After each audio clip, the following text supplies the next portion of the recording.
today's Leading Women, episode 146. Women all over the world, get ready for inspiring and empowering interviews from women at the top of their field who are kicking butt in their business and who are prepared to share shocking revelations from being in the limelight. You are now listening to today's Leading Women with Marie Grace Berg. Are you looking on expanding your audience through podcasting? Learn how to create, grow, and monetize your podcast. Go to learnpodcastingtoday.com to learn more. Yes, women of the world, let's get started. I am delighted to introduce you our amazing guest for today, Jackie B. Peterson. Jackie B. Peterson has a long history of working with entrepreneurs and currently heads a program on Encore Entrepreneurs. She speaks regionally and teaches the skills of solo businesses with her book, Better, Smarter, Richer.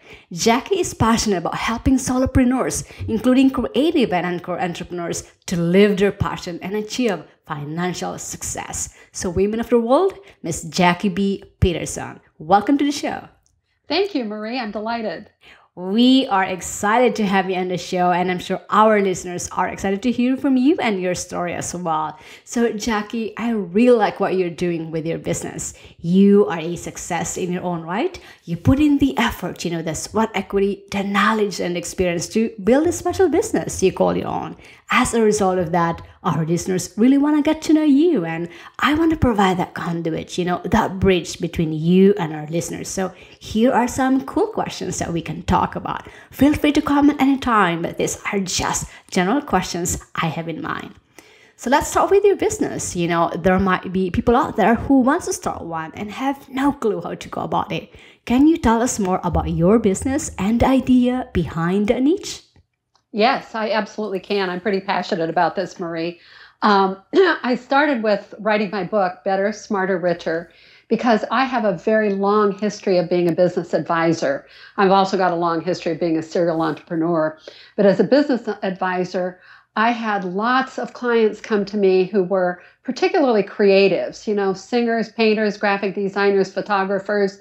And, I was trying to help them figure out how to be successful without following the traditional model of business. In the traditional model of business, what happens is all the advice teaches you that when you're out of time because you're successful, you have more clients than you can handle.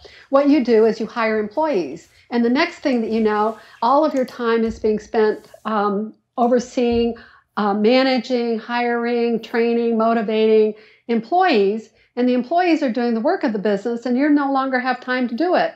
So you start out doing something you love, and the next thing you know, all your employees are doing the work that you love, and you're managing your employees. And, that doesn't work for creatives. The painter cannot hire somebody to paint their picture, and the artist can't hire somebody to throw their pots, and the singer can't hire somebody to sing their songs.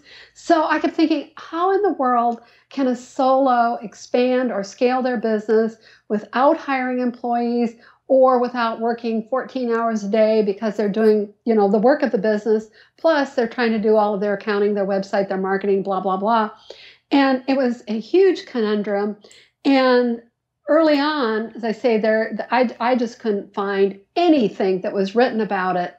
And as the internet came into being and more widely used, and a lot of e-tools, and but when you're on the internet and you're in the global marketplace immediately, I began to see that the e-tools and the internet were providing a way for creative businesses to scale themselves without following the traditional business model. And that is indeed what was happening, and that's what I wrote my book about. And I wrote my book to say traditional businesses are distinctly different from one-person businesses, and here are the 7 things that you must do. There's 7 principles. Here are the 7 things that you must do to be successful as a solo. And ever since the book came out, I've been selling the book, I've been speaking, I've been having classes, I've been holding study groups. The book is a fill-in-the-blanks workbook.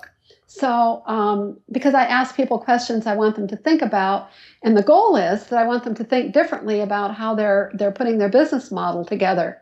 So, I have an online class. I have, all kinds of programs that I do to help people take a hard look at the solo business model and make it work for them. And it's very exciting.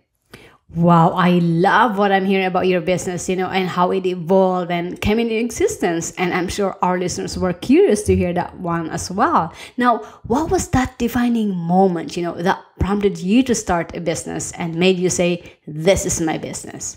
I've been an entrepreneur for a long time, and this is probably my fifth business.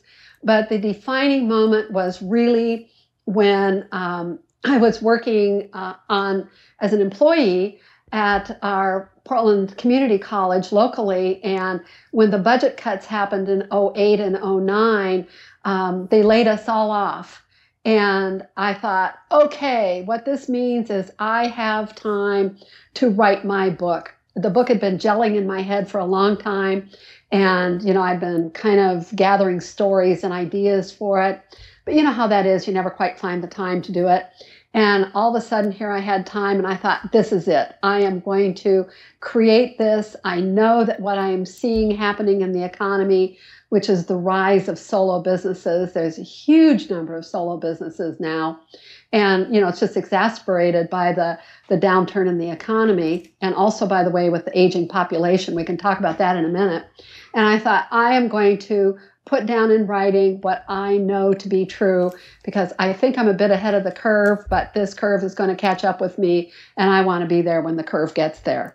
Wow, what a great story. And of course, I'm sure a lot of our listeners out there can relate to your what you've just shared, because especially nowadays when the economy is it's a challenging time for us. And that's why you are absolutely right, because that's when a lot of businesses surface. That's when a lot of business got started. So for our listeners out there, if you have been thinking about this, if you've been pondering on getting into or starting your business, there is no such perfect time as now. So thank you for sharing that. All right. Now, your business obviously has a vision to be the market leader in your industry, and that resonates very well with a particular portion of our listeners. However, they will like to know, what was that compelling vision for your business that continues to drive you towards success day in and day out? I do have a vision. In fact, I talked to a marketing consultant the other day who's a solopreneur, and he said, I've got you pegged. You're an activist. I said, you're totally right. I see something happening, and I want other people to recognize it and see it. But, Marie, it isn't just the creatives. I mean, we are definitely in the rise of the creative class and the artisans, but I have a second market for solopreneurship as well, and that's what I call the encore entrepreneurs. There are more people 50 plus starting businesses today than any other age group. And they are being driven by the same downturn in the economy, the downsizing, and a couple other things. So let me give you some facts here. There are 100 million people, about a third of the population of the country, are over 50. A tremendous number of those people got downsized and laid off in the Great Recession, and they've had a dreadful time finding work again. So they're all out there looking. That's combined with the fact that we have been gifted in our lifetimes with what is being called the longevity bonus. One of my clients said the gift of the 20th century to the 21st century was an additional 30 years of life. So today, when you turn 65, you can look ahead and expect to live to 85 or 90 easily. It's almost going to happen.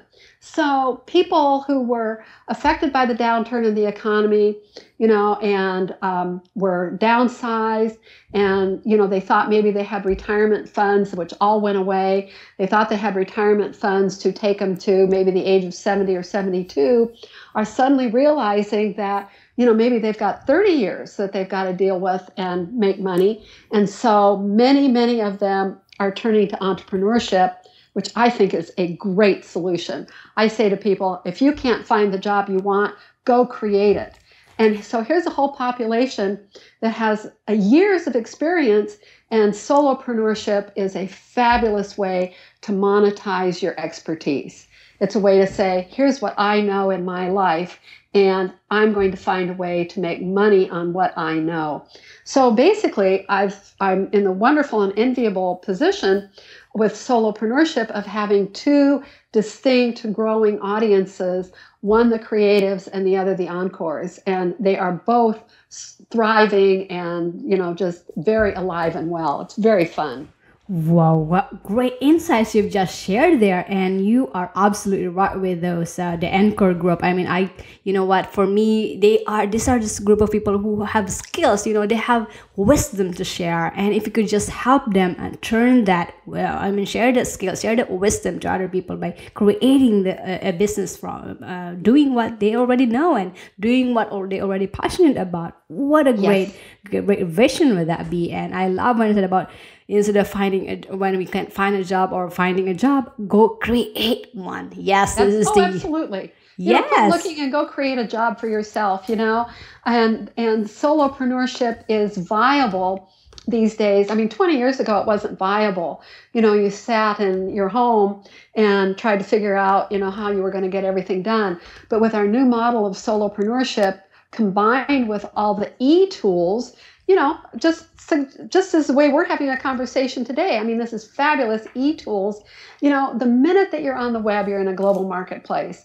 And all of these wonderful tools that have come in have made it possible for someone with even the most narrow approach or piece of knowledge to sell that knowledge to people who need it around the world. It's a great time to be a solo. Yes, well said. And also, there's like almost zero barrier to starting a business nowadays with the technology that is available for us. Yes, we are very lucky. Yes, we are. Now, let's talk about how you prepared for success that turned this vision into a reality. Can you share our listeners what are some of your personality traits or your top 3 personal qualities that help you become a successful entrepreneur and that our listeners can learn from?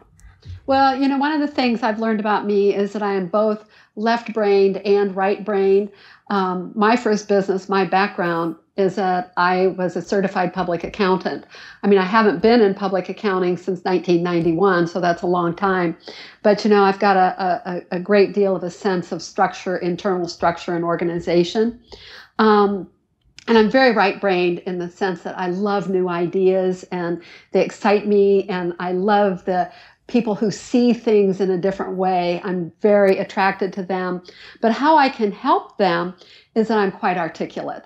So a lot of times I work with people who are very visual and they just struggle trying to find the words to, talk about what they do.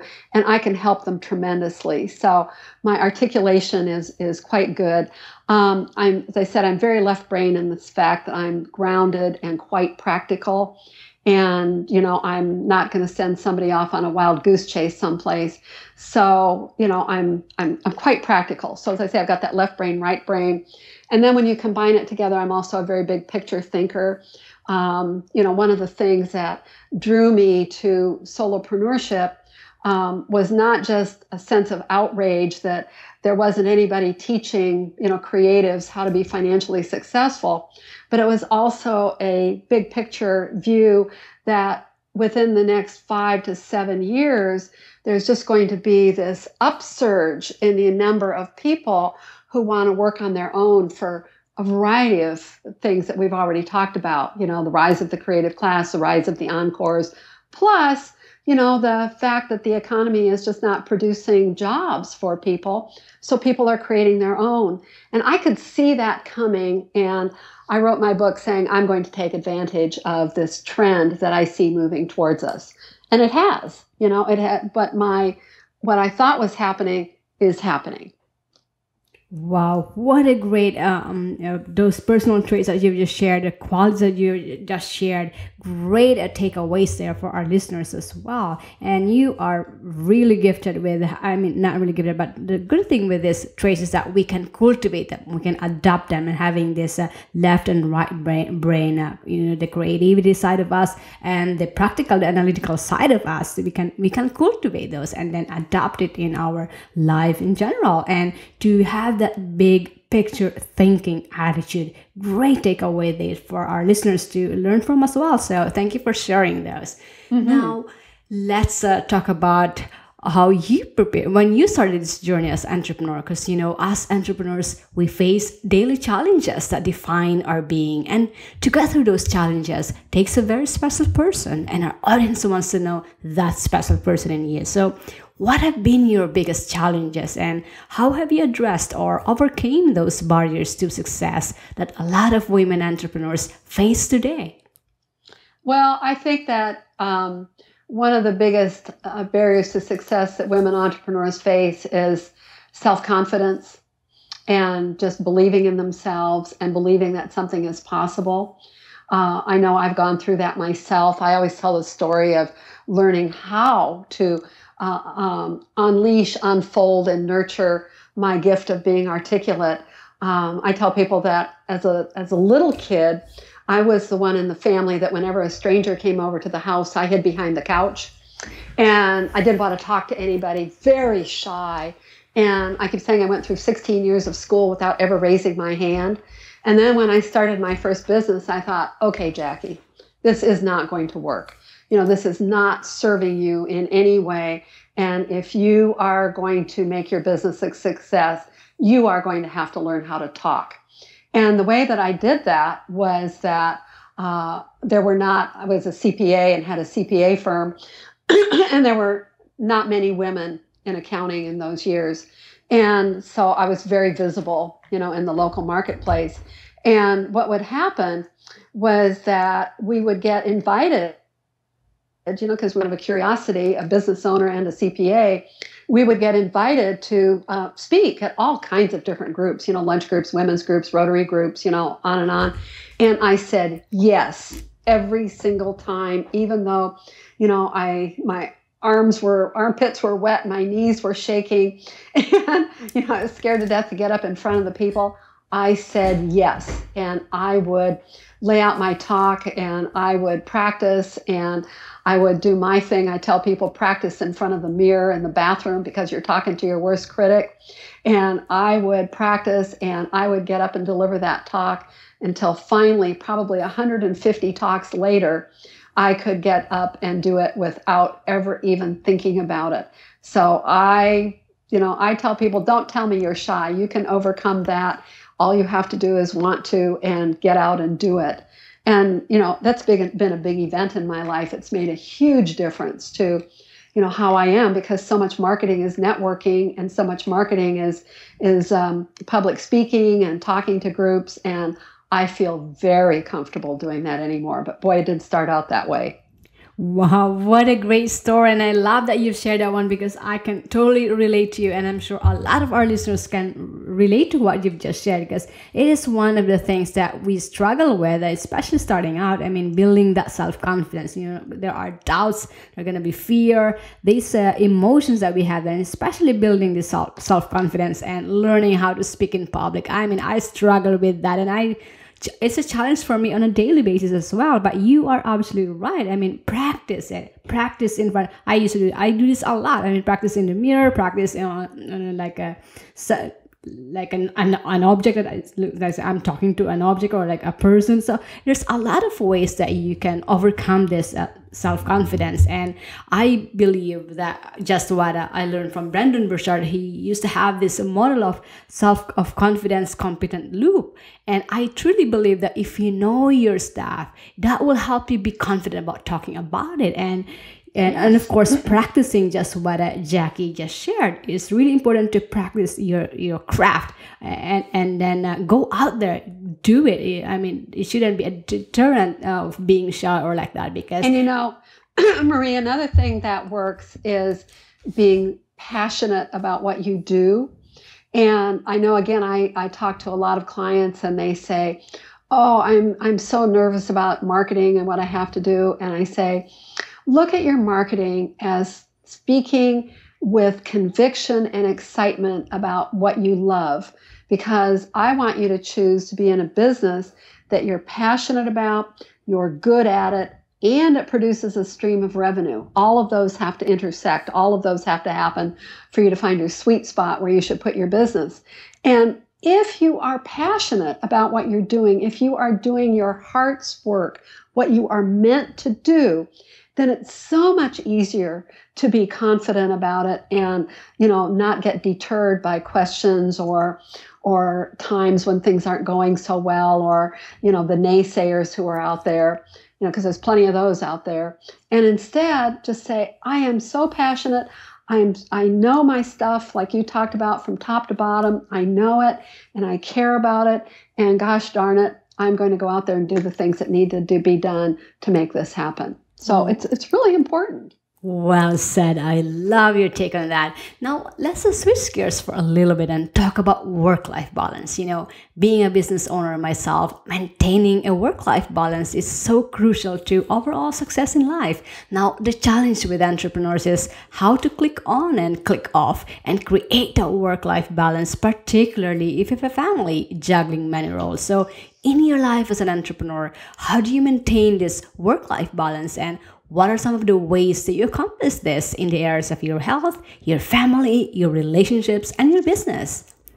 Well, I will say that I am very time structured, and that serves me very well. So what it means is that I've got a routine that I have set in my life. I get up and I exercise. I do that almost every day.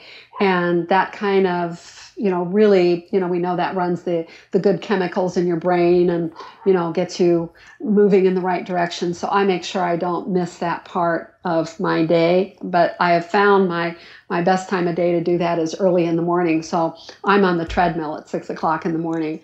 And then the other thing, and I tell clients to do this too, eat right. Take care of the container that is in business, this body of ours and this mind of ours. Eat right. Take care of yourself that day, and, don't run around just eating a donut and coffee for breakfast. Make sure that you get a decent meal and, take care of yourself. And I work on a calendar. So my husband is retired and he wants me to be available to do things. So I sit down with my calendar and I say, let's plan it out. Let's plan out when we want to, take a month and go travel, or when we want to take a 5-day weekend and go do something. Because if we plan that out, I can make it happen. I can work around my, my calendar and my time frame. And, when I had kids at home, actually, one of the reasons I started my first business was because I had kids and I couldn't figure out any other way that I was going to be free with my own time, to go work in their classroom or go on a field trip with them. So I said, okay, I'm starting my own business. But I had the joy this year of being free to drive my granddaughter to her dance class. And I just made time to do it because it's such a priority to me. I made it happen. So I work off a calendar and I, put things in it and, try to balance things out that way. And I'm usually booked out, a month or 6 weeks in advance. And if something comes up and I need to move around, I do move around. But, my priorities are always, my health, my family, then the business. And I keep it that way. I also try to make sure I get lots of sleep at night. So, we've got to take care of the container. Yes, absolutely. And you are absolutely right with that, having those priorities, work in priorities. Know what are your priorities are. And like what Jackie just shared, priorities are in the areas of health, your family, and your business. And I am really big on really taking care of yourself as well, because, I believe that our health is our biggest investment, our greatest investment, because if we don't have our health, we're not going to be able to build this business that we are passionate about doing. So I'm really a huge fan of really taking care of ourselves, structure your days, and that way that you can make time for all of this that are important to you. Like what Jackie just shared, she makes time in the morning to do her workouts, to go to the gym, to go to the treadmill, and to eat right. Eat right is really huge, because I believe that 80% of what is your health is through your diet, through your nutrition. Really feed yourself right, and then to work on a calendar. I am a fan of putting things on a calendar, and do this with your family, like just what Jackie shared, and plan with your family, and then put this on a calendar so that you know those events, you won't be missing them because you have them on calendar, and be committed to providing that, to taking that time off if it's needed. So the bottom line here for our listeners is to really make time for those that are important to you. Yes. All right, now let's talk about success and what success means to you. Your business appears to be financially doing quite well, and with that, success flows into other areas in the entrepreneur's life. Now, we'd like to also say that success is a mindset. I can have $10 in my pocket, but my mind feels like a millionaire. I feel great about myself, and I'm moving forward. The opposite way will be a multi-billionaire and be totally miserable. So, am I successful? Financially, yes. Individually, probably not. So, in your journey as an entrepreneur, what does success mean to you, and what are some of the benchmarks that you use to measure your success? Marie, that's an interesting question, and I say it differently than you just said it, although we just said the same thing. I've told people that wealth, which is the things we're always after in our businesses, that wealth means that you have both enough time and enough money at whatever level you choose to live. Okay, so that's why the person with $10 in their pocket can feel very wealthy, because what we normally do in a transaction, in a business transaction where we're trying to earn money, is we trade our time to get money. And when you have those in balance, when you have your time and money in balance at the level that you want to live, and it can be a whole bunch of different levels for different people, then I think you're wealthy. So to me, success is both having enough time and having enough money to do what I want to do, kind of when I want to do it. And, I don't have wild taste, but I have things I like to go do. And I just like to have enough money to do that, and that's very personal to me. And I like to have enough time to do the things I care about, not just time with my family and exercise and all of those things, but I like to read a book, I like to garden. So when I've got enough money to do what I want to do, and I've got enough time to do the things that I really love, I feel like, wow, I've been a great success. And it isn't a dollar amount, it's more that relationship between time and money being in balance for me. That's what success means. See, the other piece that is important to me, particularly with this solopreneurship, is that I want people to know there is another alternative to being in business for yourself, and the freedom and choice that is available to you to be in business as a solo. When you think about being in business, you do not have to think about creating an entity that requires you to hire all these people, invest all this capital, rent an office space, blah, blah, blah, blah, blah, take out a bank loan. You do not have to do that. There is another alternative. So when people begin to understand and adopt that concept, then I'm also feeling successful, because I'm really being an evangelist for a different way of being in business. Well, I love your perspective on success and how you define it, because you are right. Money is a vehicle for a lot of things. And of course, we have to have this financial metrics because we are in business to be profitable. And what money gives us, it can buy us time, it can buy us the kind of lifestyle that we want to have. So for our listeners out there, success, our definition of success is relative. Your definition will be different from mine, but ask yourself one morning, what success mean to you, and really listen to your heart. What does it mean to you, and share it to other people. That will be a great insight for other people as well. So thank you for sharing your perspective on success. Mm-hmm. Now, let's talk about one of the highlights of our show, and that's your advice for other entrepreneurs and those aspiring to be. You obviously got some lessons learned on your belt of experience, so take it back to the past. Say you're going to start all over again as an entrepreneur and you are in a class with other entrepreneurs who are hungry and thirsty for success or even for making that first buck. What types of special suggestions or advice and lessons that you learned would you give your fellow entrepreneurs, knowing where you came from and where you're headed at? And if you can boil them down to your top 3 tips or advice, what would those 3 be? Well, the first thing that an entrepreneur needs to do is, I'm just going to call it get clear. What is your product? What is your service? Who is your market? What's your pricing model? Is there demand for it? I mean, get clear. Focus on one thing. I've had people come to me and say, I'm a jewelry designer and a voiceover artist. And I say, no, you're not. You have to focus and get clear about the one thing that you're going to do so that people understand who you are and what you do. We live in a soundbite world. You only get 4.2 seconds to get your point across.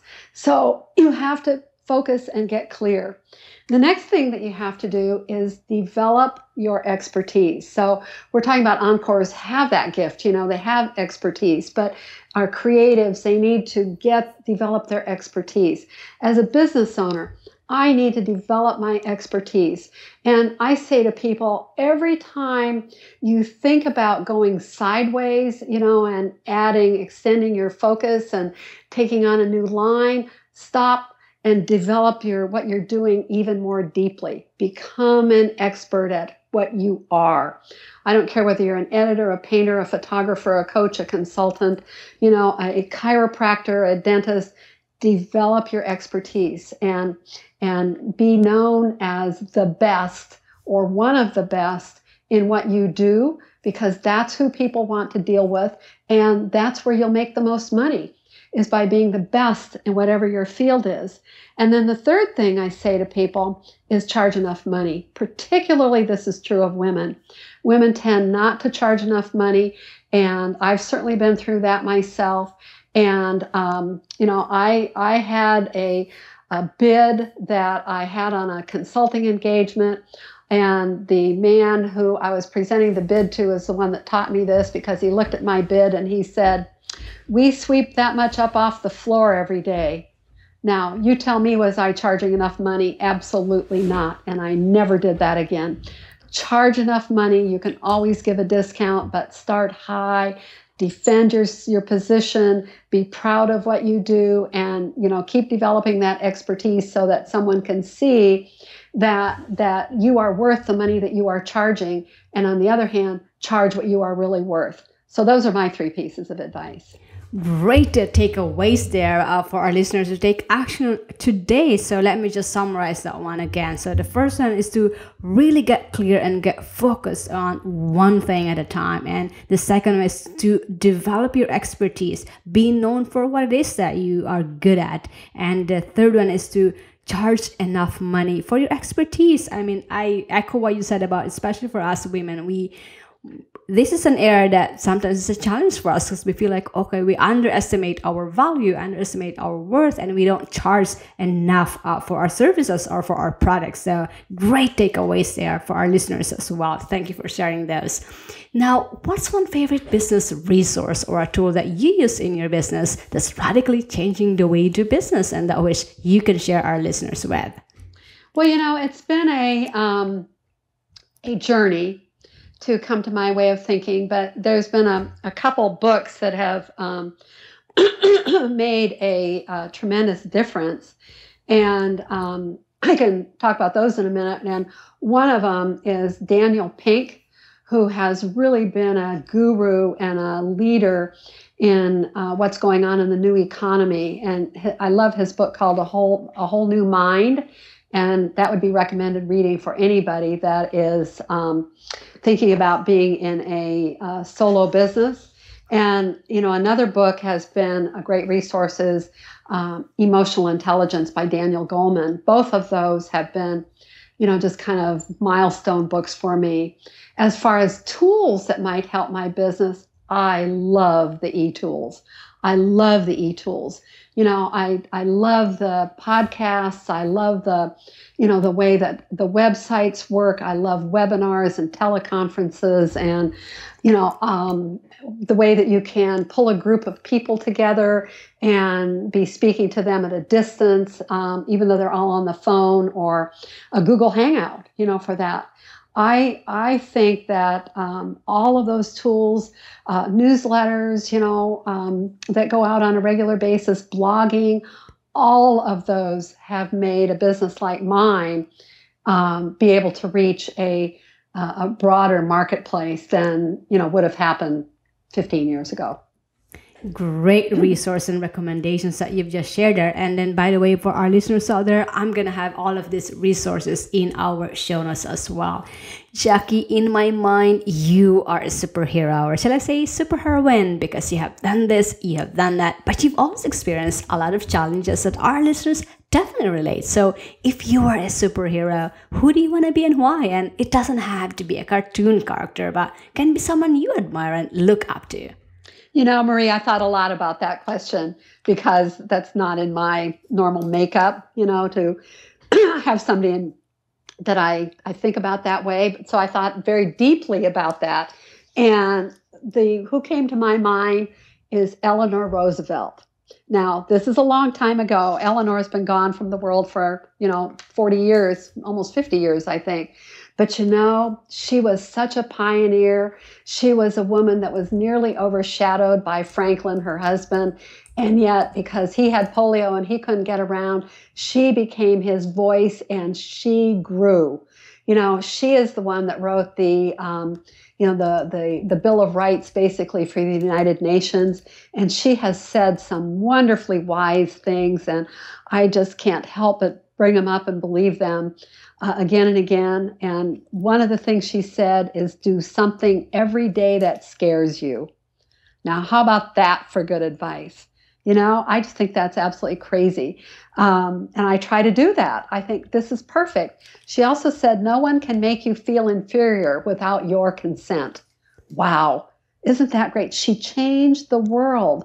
And she was a wife, she was a mother, she was a world traveler. And, because of the wisdom and the calmness that she had, throughout World War II, she changed the world. People started out only wanting to hear from her because she was Franklin's wife. And then they learned how to listen to her because she had such wisdom to share. So if there was anybody that I would look back and say, there's the kind of life I think would be wonderful, it would be her. Yes, Eleanor Roosevelt, she's such a role model as well, and what an inspiration. And she has a lot of great quotes, and the two that you've just shared with us, what a profound inspiration as well, and it's really true. So thank you for sharing those. All right, last but not the least, Jackie, share our listeners what's one big benefit that they can get with your product or your service and where they can get it, and then we'll end from there. Okay. I'd say the biggest benefit that you can get is me, coaching you, whether I'm coaching you through the book, whether I'm coaching you through a study group that you're doing online, or whether through my online program. I am coaching you to think differently about how you put your business together so that it works for you, so that it works for all the things that you want it to accomplish for you. And so the benefit is that whether, as I say, you read my book, attend one of my study groups, or you can buy my study group online, listen to the blog posts, whatever it is you're doing, you've got somebody who is really helping you and is interested in helping you be more successful. I can't think of a better benefit than that. And you can find me. Is this time to give my connection place, Marie? Yes. Great. Okay, you can find me at my website is www.bettersmarterricher.com. And all of my stuff is on the website. And, you can download a free ebook about the 7 principles of solopreneurship. You can join our newsletter so that, I'm chatting with you on a regular basis. We have a great blog going, great conversation on the blog. I would just love to have you tune in to Better, Smarter, Richer. And of course, you can buy the book. So, it's a great thing. Yes. And where can they purchase the book? Is it available on Amazon? It is available on Amazon as well as on my website. Yes. All right. So that's bettersmarterricher.com. And that's the title of her book as well. So I highly recommend our listeners to go check them out. Go into their website, bettersmarterricher.com, and sign up with their newsletter and for the ebook. And make sure to pick up that book, Smarter, Richer. Oh, better, smarter, richer. I mean, I love those three words. Yes.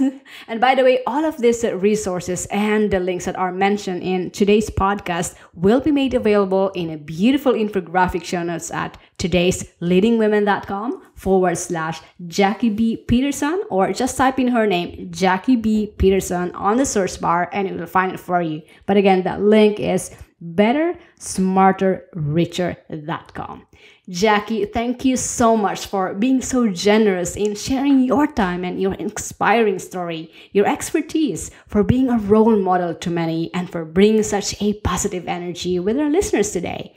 Women of the world, including me, appreciate you and wish you more success in business and in your life. Thank you, Marie. I've enjoyed being on the show and discussing it with you. Thank you so much. Podcasting is taking the world by storm. If you are a marketer and not using this platform, your business is missing out on a big opportunity to reach a wider audience. Find out how you can create, grow, and monetize your podcast and take your podcasting skills from novice to experts. Go to learnpodcastingtoday.com now. Feeling inspired and empowered to make it happen? Then take the next step and go get your free guide to the top 3 iPhone apps that these high-achieving women use to get things done lightning fast today. Visit todaysleadingwomen.com/apps for your free download, and we'll see you on the next episode of Today's Leading Women with Marie Grace Berg.